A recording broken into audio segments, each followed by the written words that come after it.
Hi pole star family, welcome to all. நாம இன்னைக்கு என்ன பார்க்க போறோம் அப்படின்னா, எம்ஜிஆரோட டீனேஜ் காதல் கதை. மனுஷனா பிறந்த பெரும்பாலானவர்களுக்கு வரக்கூடிய டீனேஜ் காலத்துல வரக்கூடிய காதல், அதாவது தன்னோட எதிர்பாலினத்தவரை பார்க்கும்போது ஒரு ஈர்ப்பு வரும். அத காதல்னு சொல்றதா அல்லது இனக்கவர்ச்சின்னு சொல்றதா, அதாவது இன்ஃபாக்சுவேஷன் சொல்றதா, இப்படி ஒரு காதல் எம்ஜிஆர் வாழ்க்கையில நடந்துச்சு. அதை பத்தி இந்த எபிசோட்ல பார்ப்போம். அது 1933 வருஷம். எம்ஜிஆருக்கு 16 வயசு இருக்கும். அப்போ ஏற்கனவே அவங்க குடியிருந்த வீட்டை காலி பண்ணிட்டு சென்னையிலேயே ஒரு புது வீட்டுக்கு குடி வந்தாங்க. மாசம் 13 ரூபாய் வாடகை. அந்த வீட்டுக்கு மெயின் என்ட்ரன்ஸ், அதாவது முன்வாசல் ஒண்ணுதான்.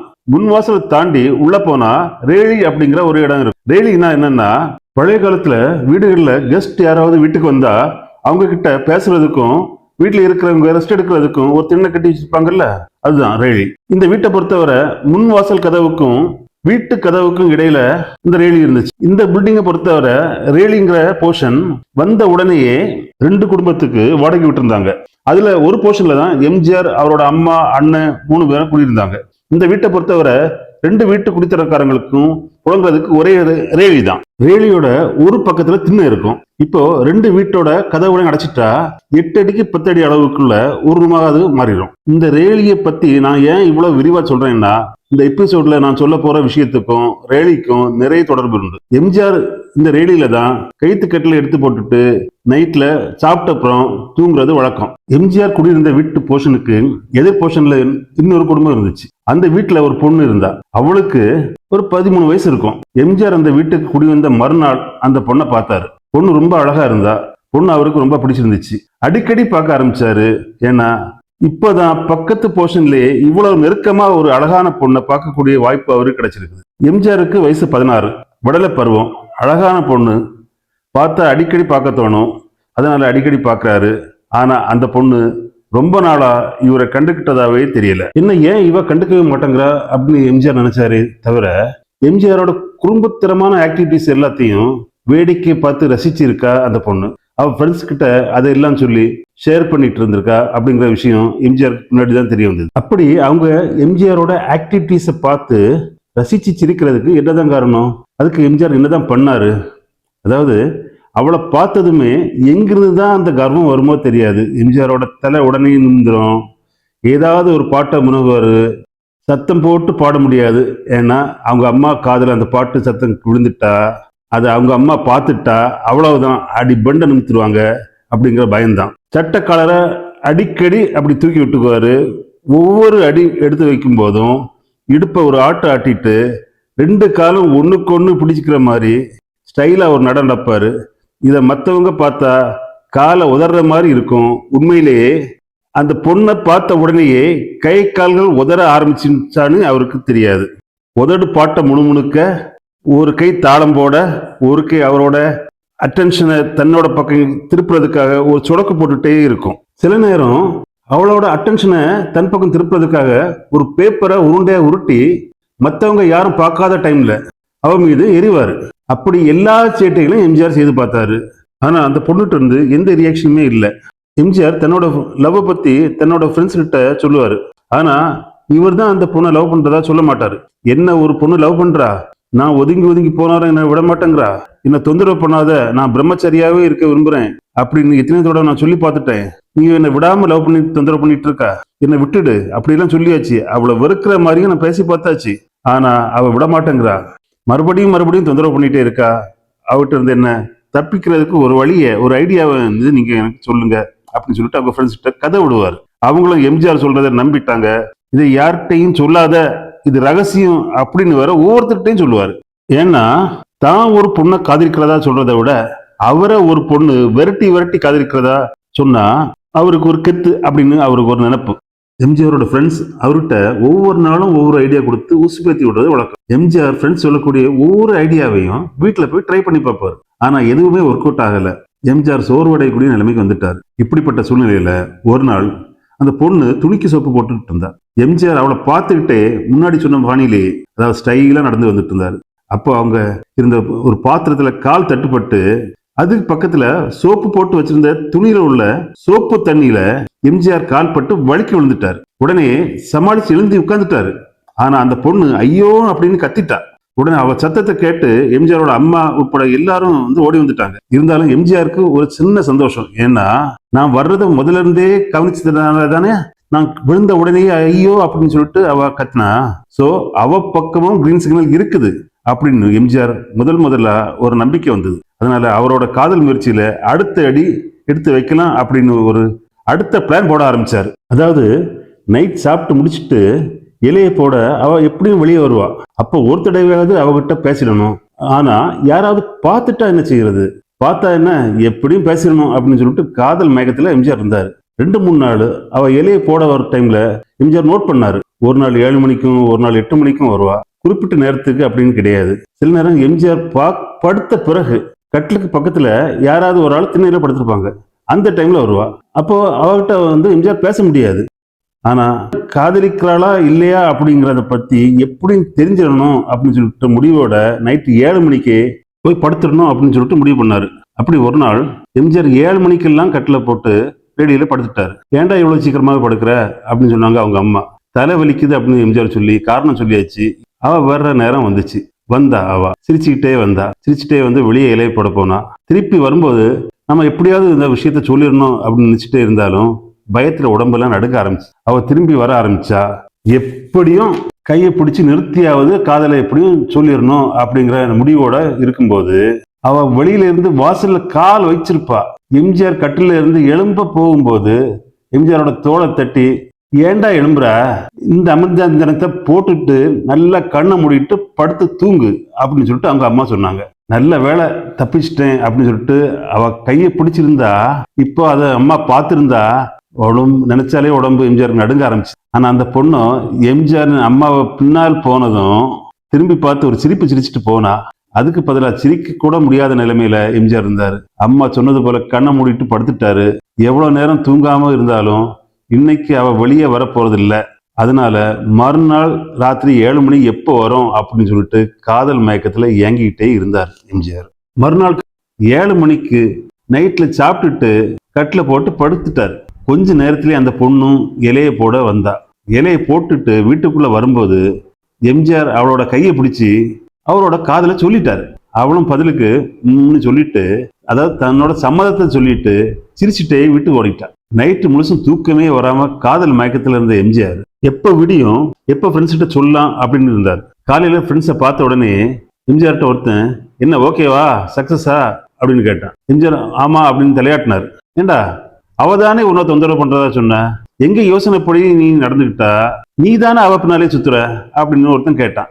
இந்த கேள்வியை கேட்டதும் எம்ஜிஆருக்கு ஷாக் ஆயிடுச்சு. இல்ல முதல்ல என்கிட்ட அவ கேட்டா நான் முடியாதுன்னுட்டேன், அப்புறம் உங்க யோசனைப்படி ட்ரை பண்ணேன் அப்படின்னு கீழே விழுந்தாலும் மீசையில மண்ணு ஓட்டாத மாதிரி எம்ஜிஆர் சொன்னார். சரி பேசுனியா, என்ன பதில் வந்துச்சு அப்படின்னா ஒருத்தன், இஷ்டம்தான் சொல்லிட்டு போயிட்டா அப்படின்னாரு எம்ஜிஆர். அந்த பொண்ணுக்கு எத்தனை வயசு ஆச்சு அப்படின்னு சொல்லிட்டு ஒருத்தன் கேட்டான். ஒரு 12-13 வயசு இருக்கும் அப்படின்னாரு எம்ஜிஆர்.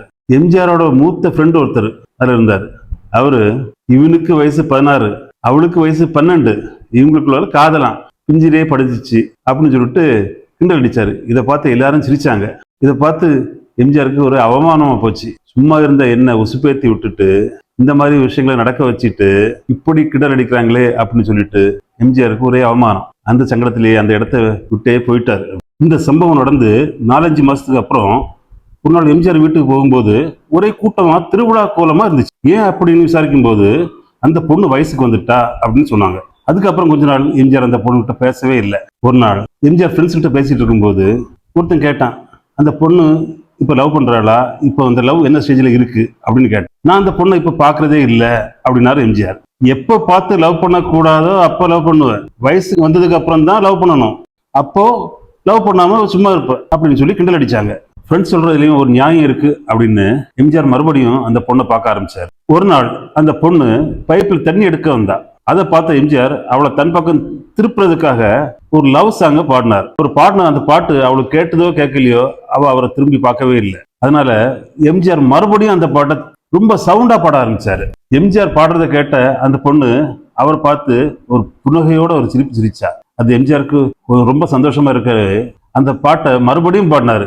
இத பக்கத்துல பாத்ரூம்ல குளிச்சுட்டு இருந்த அவருடைய அம்மா கேட்டு இது எம்ஜிஆருக்கு தெரியாது. திடீர்னு மழை பெய்கிற மாதிரி எம்ஜிஆர் மேல தண்ணி வந்து விழுந்தது. திரும்பி பார்த்தா அவங்க அம்மா, வயசு பொண்ணு குடியிருக்கிற வீட்டுல இப்படியா பாட்டெல்லாம் பாடிட்டு இருப்ப, அடி படுவ, உனக்கு பாடணும்னா வெளியே போய் பாடு அல்லது பீச்சுக்கு போ, எவ்வளவு கத்தி பாட முடியுமோ அவ்வளவு கத்தி பாடு, இனிமே இந்த வீட்டுல இப்படி எல்லாம் பாடிட்டு இருந்த தொலைச்சிருவேன் அப்படின்னு சொல்லிட்டு திட்டினாங்க.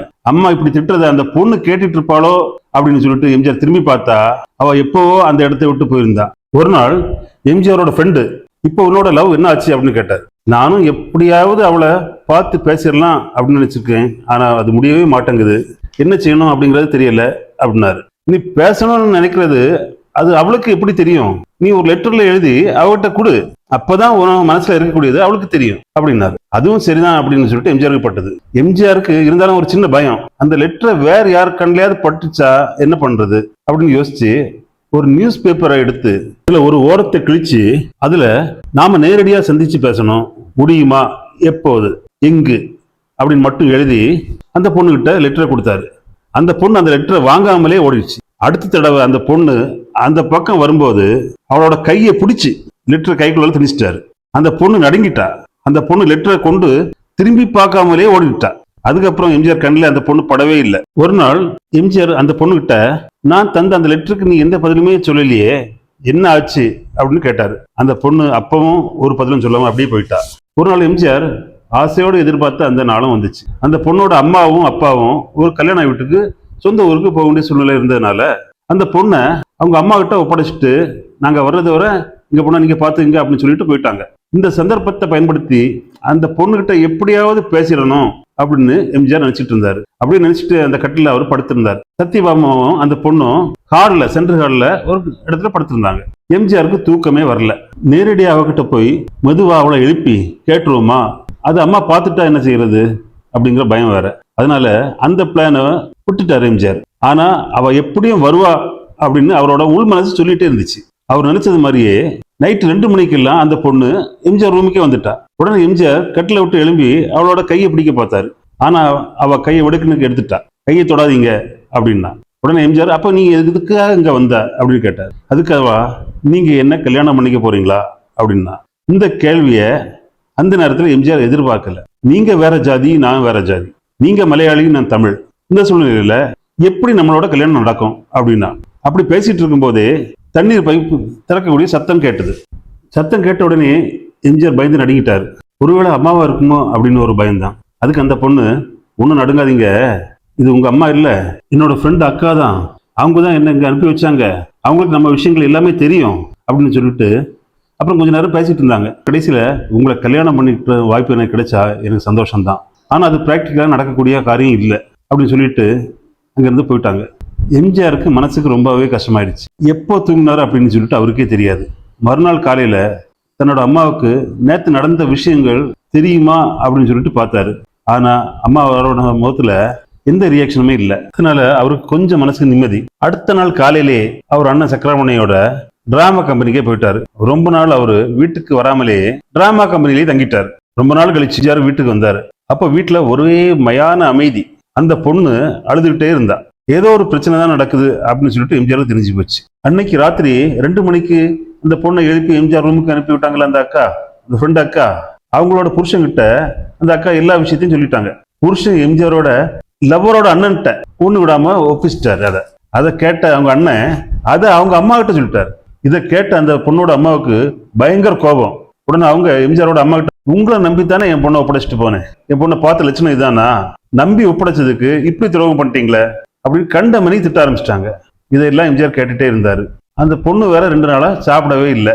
அதுவும் அவருக்கு ரொம்ப சங்கடமா இருந்துச்சு. இப்படி எல்லாம் நடந்துட்டு இருக்கும்போது அடுத்த நாளே எம்ஜிஆரோட அம்மா யார்கிட்டையுமே சொல்லாம வேற இடத்துல வீட்டை பார்க்க ஆரம்பிச்சிட்டாங்க.